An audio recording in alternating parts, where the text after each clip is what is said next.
Break के बाद आप सभी का बहुत स्वागत है सी न्यूज़ भारत में। नमस्कार, मैं हूं रत्ना। छत्तीसगढ़ के दुर्ग जनपद के पंचायत में 15वें वित्त की कार्य योजना को लेकर आयोजित सामान्य सभा की बैठक में जमकर हंगामा देखने को मिला। सभी ग्राम पंचायतों को योजना में शामिल न किए जाने पर विपक्षी सदस्यों ने नाराजगी जताते हुए बैठक का बहिष्कार कर दिया। छत्तीसगढ़ के दुर्ग जनपद पंचायत की सामान्य सभा की बैठक में 15वें वित्त की कार्य योजना को लेकर बड़ा विवाद खड़ा हो गया। सभी ग्राम पंचायतों को कार्य योजना में शामिल नहीं किए जाने पर विपक्षी सदस्यों ने कड़ी आपत्ति जताई और बैठक का बहिष्कार कर दिया। वहीं बता दें कि विपक्षी सदस्यों ने आरोप लगाया कि कई ग्राम पंचायतों को योजना से बाहर रखा गया है, जिससे क्षेत्रीय विकास प्रभावित हो रहा है। उन्होंने चेतावनी दी कि यदि अप्रैल माह के अंदर सभी ग्राम पंचायतों को कार्य योजना में शामिल नहीं किया गया तो वो सामूहिक इस्तीफा देंगे और विधायक निवास का घेराव करेंगे। पूर्व जनपद अध्यक्ष संतोषी कृष्णा देशमुख और उपाध्यक्ष राकेश खिरवानी ने बैठक में दो प्रमुख मुद्दों पर चर्चा की मांग की। पहला, जनपद और जिला पंचायत स्तरीय कार्यक्रमों में स्थानीय जनपद सदस्यों की उपेक्षा। दूसरा, नारी सशक्तिकरण कार्यक्रम में महिला जनपद सदस्यों को आमंत्रित न कर भाजपा मंडल अध्यक्षों को शामिल करने का आधार। इसके अलावा उमर पोटी गौधाम योजना के शुभारंभ में स्थानीय जनपद सदस्य का नाम शामिल न होने और 15वें वित्त की कार्य योजना की जानकारी सभी पंचायतों को न दिए जाने पर भी नाराजगी जताई गई। कई सदस्यों ने अपने अपने क्षेत्रों की समस्याएं भी उठाई, लेकिन आरोप है कि विभागीय अधिकारियों ने उचित जानकारी नहीं दी। वहीं जनपद अध्यक्ष कुलेश्वरी देवांगन ने कहा कि सभी आरोप सही नहीं है और इस तरह की कोई अनिवार्यता नहीं है। बैठक के दौरान स्थिति तब और तनावपूर्ण हो गई जब विपक्ष के 11 सदस्य सभा की कार्रवाई से उठकर बाहर चले गए। कि बैठक में अधिकारियों के समक्ष जितने भी हमारे द्वारा प्रश्न किए गए और जिनका भी जवाब मांगा गया, वो अभी तक कई बैठकें हो गई, अभी तक हमें उपलब्ध नहीं कराया गया, जिसका हमारे सदस्यों ने विरोध किया।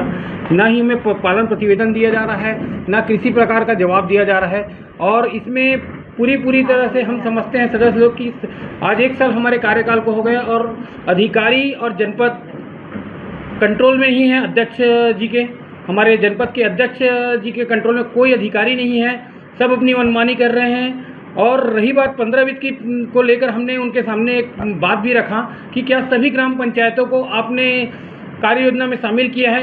इसकी भी जानकारी उन्होंने उनके द्वारा नहीं दी गई। वो हमेशा अधिकारियों के ऊपर थोपते गए, अधिकारी जानेंगे। और यहाँ अधिकारी लापरवाह बेपरवाह हैं, किसी प्रकार का जवाब देना कोई चाह नहीं रहा था हमको।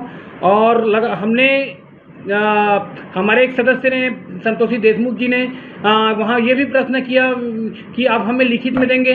विधायक जी विधायक प्रतिनिधि भी आए हैं, वो क्या लिखित में देंगे कि 15 वित्त का पैसा इन्हें नहीं दिया जाए। ये भी नहीं, लगातार गुमराह करने की कोशिश हमको कर रहे हैं कि अगले बैठक में बताया जाएगा सभी से बात करके। ये हमारे लिए बड़ा सोचनीय दुर्भाग्यपूर्ण बात है कि अध्यक्ष होते हुए भी निर्णय नहीं ले पा रही हैं। पिछले बैठक में हमें ये कहा गया कि 15 वित्त के पैसा के लिए आप लोग विधायक से जाके बात कर लीजिए। हमारा बोलना ये है कि विधायक महोदय को बीच में क्यों लाया जा रहा है, क्योंकि 15 वित्त के पैसा का निर्णय का आधार जनपद पंचायत अध्यक्ष और सदस्यों को हो, तो उनका उस बीच में विधायक जी का नाम अध्यक्ष मैडम क्यों ले रही है। तो हमारा यही कहना था अध्यक्ष मैडम से कि आप इसमें चर्चा कीजिए और सभी पंचायतों को इसमें शामिल कीजिए कार्य योजना में। लेकिन उनके द्वारा किसी तरह का जवाब नहीं मांगा गया और हमारे द्वारा हमारे सभी सदस्यों ने निर्णय लिया है कि अगर इस महीने में इस मसले पर चर्चा करके सभी पंचायतों को अधिकार नहीं दिया जाएगा तो हमारे सभी जनपद सदस्य सामूहिक इस्तीफा देंगे। इस महीने में अगर बैठक नहीं होता, इसमें चर्चा नहीं किया जाता, तो हमारे सभी जनपद सदस्य सामूहिक इस्तीफा देने के लिए वचनबद्ध हैं और हम जाकर एसडीएम कार्यालय या कलेक्टर कार्यालय में सामूहिक इस्तीफा देंगे। उसके बाद हम हमारे क्षेत्र के ग्रामीणों जिनको कार्य योजना में शामिल नहीं किया, उन गाँव के ग्रामीणों को ले जाकर हम विधायक के यहाँ पहुँचेंगे और विधायक निवास का घेराव भी करेंगे अगर हमारी मांग पूरी नहीं हुई तो। आज का वैसे मुख्य एजेंडा क्या था? मुख्य एजेंडा में तो सभी विभागों की समीक्षा पर था, लेकिन मुख्य रूप से हमने अध्यक्ष मंडल से सहमति लेकर इस 15 वित्त के एजेंडा में भी बात किया, अपनी बात को रखा। उसमें भी था, लेकिन मुख्य एजेंडा कहा जाए तो राशन कार्ड संबंधित बहुत बवाल हुआ। उसमें दोनों पक्षों के लोगों ने राशन कार्ड संबंधित अधिकारियों और उनकी गलतियों को जम के भड़ास निकाला। लेकिन उससे यही समझ आता है कि आज अधिकारी किसी के कंट्रोल में नहीं है और सारी योजनाएं ध्वस्त होती जा रही हैं। हम तो गांव जाने के लायक भी नहीं है कि काम नहीं दे रहे हैं तो गांव किस आधार पे जाए हम। और वैसे भी विकास निधि आता है तो हर पंचायत के लिए आता है, तो ऐसे ये पहली बार हम देखने को मिल रहा है कि ऐसे तो सभी जनपद जिला में सभी को ही बांटते हैं, लेकिन यहाँ जनपद में ये पहली बार हो रहा है। पहले भी मैं अध्यक्ष रह चुकी हूँ, लेकिन कांग्रेस और भाजपा का ऐसे कुछ नहीं था, हम सभी को बांटते थे। अध्यक्ष महोदय पर आप लोग का कुछ आरोप है, उसको कैसे देखते हैं आप लोग? क्या वो चला पा रही हैं जनपद? नहीं, वो तो चलाने के लायक ही नहीं है। जब वो उनको हम 15वें वित्त के बारे में पूछे तो उन्होंने कहा कि मैं सदस्यों से बात करती हूँ और विधायक से पूछ के बताती हूँ। तो क्या वो अकेले निर्णय नहीं ले सकती है? अध्यक्ष किस लिए बना है? निर्णय अपने आप निर्णय लेना चाहिए। आपका पूरा नाम? संतोषी कृष्णा देशमुख, पूर्व अध्यक्ष और वर्तमान में जनपद सदस्य। ठीक है, रोल जी बताएंगे आपने किस मुद्दे को उठाया सामान्य सभा में? आज सामान्य सभा की बैठक थी, उसमें ग्राम पंचायत उमरपुट्टी में पानी टंकी बन रहा है और पानी टंकी 10 ग्राम पंचायत के आम जनता पब्लिक के लिए है। उसमें पानी टंकी बन तो रहा है, बाकी बिल्कुल उसमें पानी तरह एक दिन भी नहीं हो। वहाँ मौका में जा कर के जो ठेकेदार टेंडर जो लिए हैं, जो भी जैसे भी काम कर रहे हैं, उसको भी मैं अवगत कराई, क्योंकि पानी टंकी मेन रोड में है तो सुबह में टहलने के लिए जाती थी और मैं सुबह डेली उनको मतलब जा कर के अवगत कराती थी पानी टंकी में तराई क्यों नहीं हो रहा है करके।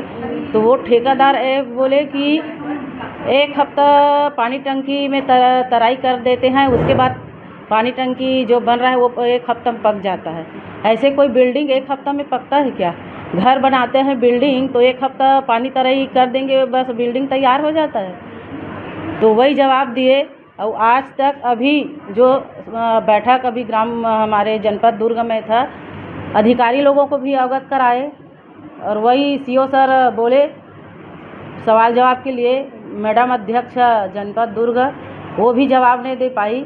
तो कम से कम पानी टंकी उसमें बन रहा है, कोई भी विकास कार्य शासन के तरफ से हो रहा है, उसमें नियमितता गुणवत्ता तो होना चाहिए। बिल्कुल गुणवत्ता नहीं, कुछ भी काम कर रहे हैं बस मनमानी कर रहे हैं, गुणवत्ता उसमें होना चाहिए। बस यही मुद्दे से हम लोग उठा रहे हैं यहाँ ग्राम दुर्ग जनपद के बैठक में, और अभी तक जवाब नहीं मिल पा रहा। निर्माण एजेंसी कौन है वहाँ पे? पंचायत है कि पीएचई विभाग? वो मेरे ख्याल से पीएचई होगा वो, क्योंकि कई करोड़ों का लागत से बन रहा है, इसलिए मैं ठेकेदार को जी आज हमारे जनपद पंचायत में सामान्य सभा का बैठक रखा गया था, जिसमें विपक्षों द्वारा बहुत हंगामा किया गया। कुर्सी पटकना, खड़े होकर चिल्लाना, नारेबाजी करना, ये सब सदन में शोभा नहीं देता। और पिछले जो वित्तीय वर्ष है उसमें हम लोग कार्य योजना बना चुके हैं। 13 सदस्य बहुमत के आधार पे हम लोग कार्य योजना बना के दे चुके हैं, और फिर बार बार वही बात को लेकर हंगामा करते हैं। और वो ये भी बोल रहे थे कि लिखित में दो। ऐसे कैसे लिखित में देंगे अध्यक्ष? और जो हमारे बहुमत के आधार पे हम कार्य योजना बनाए हैं वो मेरे अकेले का निर्णय नहीं है, क्योंकि सदन में सभी सदस्यों के जो बहुमत के आधार पे सदस्य जो निर्णय लेते हैं उसके आधार पे प्रस्ताव पारित होता है। और रही बात विधायक जी के नाम लेने का, मैं कभी विधायक जी का ऐसा नाम नहीं लिया हूँ कि विधायक जी ये करवा रहे हैं वो कर रहे हैं। ये हमारे सदन में हमारे बहुमत के आधार पे प्रस्ताव लिया जा रहा है। विपक्षों द्वारा जबरन मनगढ़ंत कुछ भी कहानी बनाकर कुछ भी बोलना और सदन में बार बार हंगामा करना ये गलत है, ऐसा सदन में नहीं किया जाता। दुर्ग छत्तीसगढ़ से सीनियर संवाददाता धर्मेंद्र गुप्ता की रिपोर्ट। बैठक में बढ़ते विवाद और आरोप प्रत्यारोप के बीच विपक्ष ने स्पष्ट कर दिया है कि यदि उनकी मांगों पर जल्द कार्रवाई नहीं हुई तो आंदोलन को और तेज किया जाएगा। इस रिपोर्ट में फिलहाल इतना ही। देश और दुनिया की तमाम बड़ी खबरों के लिए आप देखते रहिए सी न्यूज़ भारत।